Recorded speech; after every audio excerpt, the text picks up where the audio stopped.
अपनी पार्टी को कामयाब और कामरान करेंगे, तब हम जाकर इन नौजवानों के मुस्तकबिल को अच्छा कर पाएंगे। ये लड़ाई जो आज मजलिस इत्तेहादुल मुस्लिमीन लड़ रही है, ये लड़ाई जो इम्तियाज जलील, डॉक्टर गफ्फार कादरी, लातूर के सदर मोहम्मद अली, सैयद मोइन, शफीक और तमाम लोग लड़ रहे हैं, हम ये लड़ाई आने वाली नस्ल के लिए लड़ रहे हैं कि जो मसाइब और मुश्किलात का हमने अपनी जवानियों में सामना किया, ये जो बच्चे आज के हैं कल वो अपनी जवानी में इन तकालीफ को ना देख सके। ये लड़ाई उनके आने वाले रोशन मुस्तकबिल के लिए हम लड़ रहे हैं। मेरे अजीज दोस्तों और बुजुर्गों, मेरी आपसे अपील है कि आप इस जिद्दोजहद में हमारा साथ कीजिए। आप यकीनन यहाँ पर आए, मैं आपको सलाम करता हूँ। आप हजारों की तादाद में आए, मैं आपका शुक्रिया अदा करता हूँ। मगर जब पोलिंग का दिन होगा और यही हजारों का मजमा इसको अपने वोट में तब्दील कर देगा, तब एक इनकलाब बर्पा होगा और वही इनकलाब को हमको और आपको बर्पा करना है। अब आप इस बात को ज़हन नशीन कर लो कि आप भारत में आप किसी हुकूमत को तब्दील नहीं कर सकते। अगर आप कुछ कर सकते हैं तो अपने वोटों से अपने नुमाइंदों को कामयाब और कामरान कर सकते हैं। अगर आपके दरमियान में आकर कोई मुसलमान कहेगा कि नहीं नहीं ओवैसी की बात का भरोसा मत करो, हम सरकार को तब्दील करेंगे, तो उनसे पूछो आप कि कैसे 2 मरतबा बीजेपी पूरे भारत में हुकूमत बनाती है। क्या इसके जिम्मेदार मुसलमान हैं? अगर मैं यहाँ पर सवाल करूं आप तमाम से कि पिछले पार्लियामेंट के इलेक्शन में क्या आपने बीजेपी को वोट किया, तो आप में से 10 लोग भी हाथ में उठाकर कहेंगे कि हमने बीजेपी को वोट दिया था। हमने बीजेपी को वोट नहीं दिया, तब भी बीजेपी कामयाब हो गई। इसका जिम्मेदार कौन है आप बताइए? इसका जिम्मेदार राष्ट्रवादी कांग्रेस है, इसका जिम्मेदार कांग्रेस है, इसका जिम्मेदार वो तमाम सेकुलर पार्टियां हैं जो मुसलमानों को धोखा देती हैं और इलेक्शन के वक्त आकर मुसलमानों से कहती हैं, डराती हैं और कहती हमको वोट दो, हम बीजेपी को रोक पाएंगे। ऐसा कभी नहीं हुआ और ना कभी होगा। मेरी इस बात को याद रख लो आप। मैं आपको डराने के लिए नहीं कह रहा हूं, बल्कि सच्चाई को बयान कर रहा हूं। मैं उत्तर प्रदेश में 150 तकरीर किया, हर तकरीर में यही बात कहता था कि उत्तर प्रदेश के मुसलमानों, तुम बीजेपी की हुकूमत को बनाने से रोक नहीं पाओगे। तुम अखिलेश को वोट दोगे तो तुम्हारा वोट जाय हो जाएगा। आज उत्तर प्रदेश का मुसलमान इस बात को समझ रहा है कि ओवैसी जो कह रहा था वो बात सच निकली। आज उत्तर प्रदेश का मुसलमान अपने आप को ठगा महसूस कर रहा है। आप अपने वोट से अपनी ताकत को और अपने नुमाइंदों को कामयाब कर सकते हैं। आज उत्तर प्रदेश में मुसलमानों पर जुल्म होता है। एक बच्चा बदायूं का, उसको पुलिस पकड़ती है, इल्जाम लगाती है कि उसने गोश्त को किसी गाय या किसी भैंस को काटा और गोश्त के इल्जाम में, स्मगलिंग के इल्जाम में पकड़कर उसको इतना मारती है कि उसके जिस्म के पिछले हिस्से में राड को अंदर डाल दिया जाता है। आप बताइए, क्या कोई समाजवादी का नेता बोला? क्या कोई बहुजन समाज का लीडर बोलता है? सब खामोश बैठे हैं। हम बयान देते हैं, मीडिया में बोलते हैं, मजलिस के जिम्मेदार उस गरीब के घर को जाते हैं तो वहां के मजलिस के जिम्मेदारों ने मुझे फोन कर कहा कि सऊद्दीन ओवैसी साहब, जिस बच्चे पर ये जुल्म और बर्बरियत की गई, उसका बाप इतना गरीब है कि वो कब्र खोद कर अपनी जिंदगियों को गुजारता है, अपने घर को चलाता है। उस पर जुल्म हुआ मगर कोई आवाज नहीं उठाएगा। मेरे अजीज दोस्तों और बुजुर्गों, कानपुर में गड़बड़ हुई। मीडिया तो माशाल्लाह एक तरफा दिखाता है अपने पप्पा मोदी को ही सिर्फ। मीडिया के 2 आंख है मगर एक आंख इतनी मोहब्बत में डूब चुकी है बीजेपी के, और दूसरी आंख में मोदी का मोतिया उतर चुका है। दिखता ही नहीं है, मगर हर टीवी चैनल पर दिखाया जा रहा है ये मुसलमान पत्थर फेंका, मुसलमान पत्थर फेंका। अरे जब पत्थर फेंकता है तो दो तरफ से पत्थर फेंके जाते हैं, एक तरफ से पत्थर नहीं फेंका जाता, दो तरफ से पत्थर फेंके जाते हैं। और पुलिस का काम यह है कि जो पत्थर फेंकता उसको उठाओ आप, मगर यहां पर नहीं, यही लोग किए, यही किए, यही पत्थर फेंके, पेट्रोल पंप बनाए, व्हाट्सएप ग्रुप बनाए। याद रखो ये कहानी बहुत पुरानी हो चुकी है, इस कहानी को बदलो। तुम 40 साल से सिर्फ यही कहानी, नहीं मुसलमानी फेंका, मुसलमानी किया, तो क्या सबके दूसरे दूध के धुले हुए? मगर आप देखो कोई आवाज नहीं उठाता। उत्तर प्रदेश में समाजवादी के नेताओं के, उनके लीडर के मुंह में दही जम चुकी है, जबान नहीं खोलते। मध्य प्रदेश में सेंधवा खरगोन में घरों को तोड़ दिया गया, घरों को तोड़ दिया गया बगैर नोटिस दिए, कोई आवाज नहीं उठाता। सेंधवा खरगोन के गरीब मुसलमानों ने फोन कर मंजलिस के लोगों को कहा कि क्या कोई मदद नहीं करोगे? अल्लाह का फजलो करम है, हमने कोशिश की। जिन गरीबों के घरों को बेजा तोड़ दिया गया था बीजेपी की सरकार की जानिब से, हमने उनको कुछ माली इमदाद करने का इंतजाम करवाया। आप बताइए कौन फिर आवाज बनेगा आपकी? सब लोग आकर बोलेंगे ओवैसी भड़का भाषण देता है, ओवैसी जज्बाती तकरीर करता है। अरे मैं जो कुछ कह रहा हूं अभी और कहूंगा उसमें बताओ, उसमें क्या सच्चाई है या झूठ है, मुझे बताओ। तुम सिर्फ सच्चाई को कबूल करने के लिए तैयार नहीं हो। तुम मुझसे नफरत इसलिए करते हो कि तुम नहीं चाहते कि भारत का मुसलमान एक सियासी कुव्वत बन जाए। तुम मुझसे नफरत इसलिए करते हो कि तुम नहीं चाहते कि गरीब मुसलमान को इंसाफ मिले। तुम मुझको गालियां इसलिए देते हो ताकि तुम नहीं चाहते कि मुसलमान पढ़ लिख कर उसके मुंह में जबान आ जाए और वो अपने इंसाफ के लिए खड़ा हो जाए।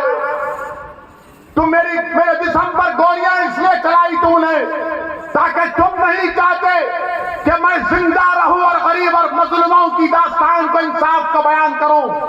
मगर सुन लो गोली मारने वालों, सुन लो मेरे दुश्मनों, मैं मरने के लिए तैयार हूं। क्या तुम मरने के लिए तैयार हो? बताओ गोली चलाने वालों।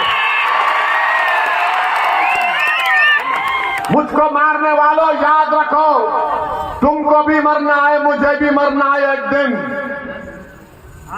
मैं मौत से नहीं डरता, मैं डरता इस बात से हूं कि जब खबर में तुम और हम जाएंगे, जब हशर का मैदान होगा तो हम कैसे अपने अमाल का हिसाब देंगे। मौत तो सबको आने वाली है, कोई दुनिया में जिंदा नहीं रहेगा। जो आया वो जाएगा, जो दुनिया में आया वो जाएगा, मगर कौन जाएगा? सबको जब जाना है तो जब दुनिया में चंद दिन की मोहलत अल्लाह ने मुझे और आपको दी है, तो हमको सच्चाई को सामने लाने का काम करना है।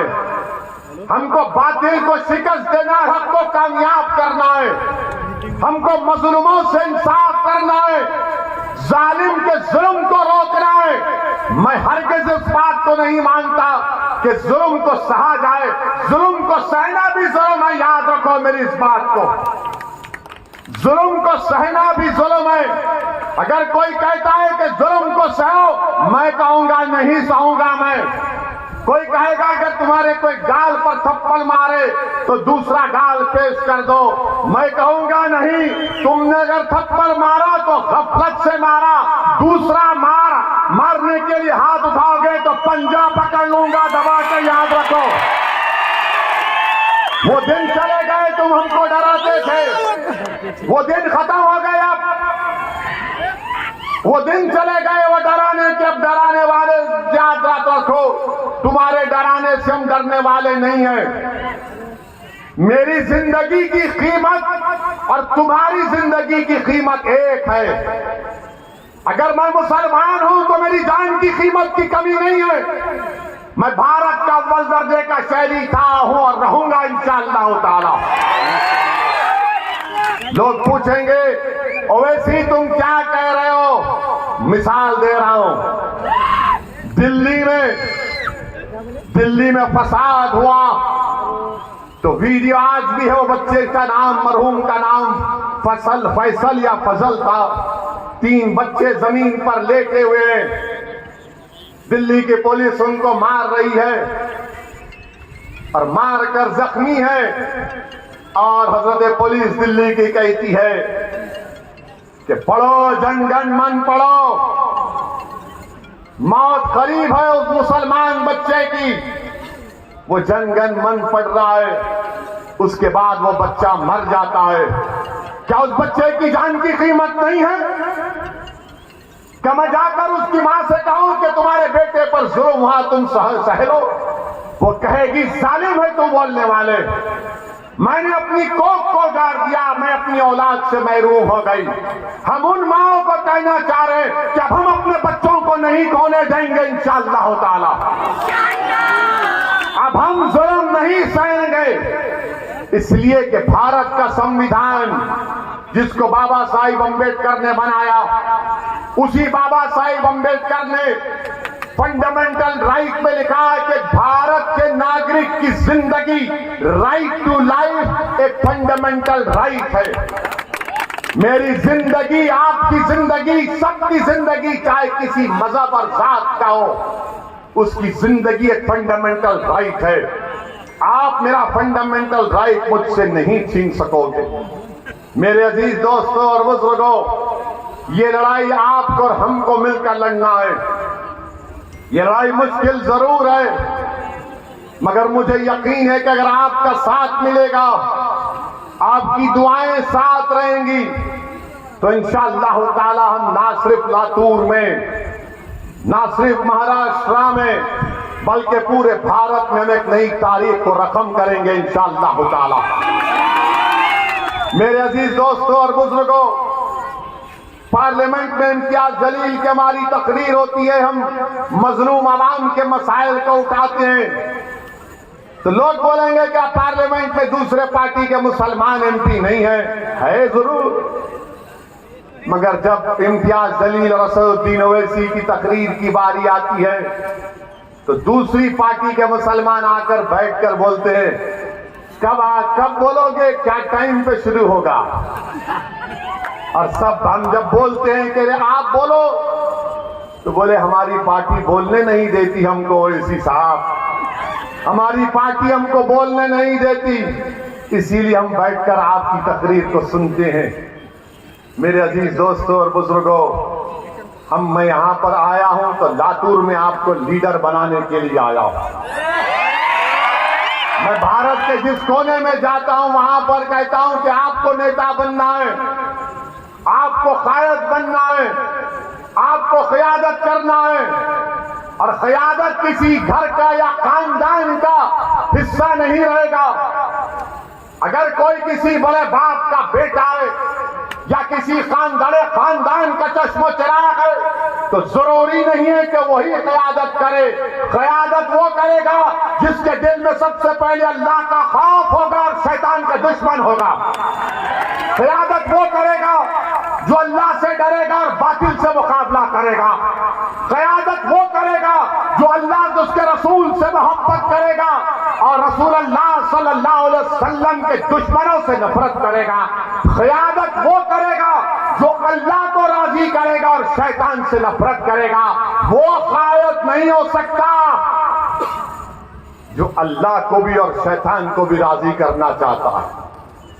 मेरे अजीज दोस्तों और बुजुर्गों, इसीलिए हम आपसे अपील कर रहे हैं, क्या आप महाराष्ट्र के लीडर बनने तैयार हैं? क्या तुम कायद बनने तैयार हो? जो कोई लीडर बनना चाहता है हाथ उठाओ पूरा। बस यही मेरी जिंदगी जिंदगी का सरमाया होगा।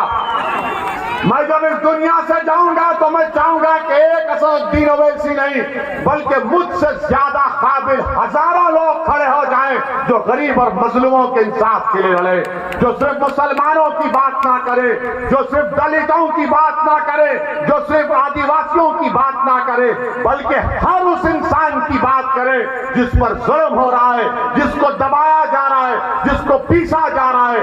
आप उसी वक्त करेंगे जब आप कायद बनेंगे।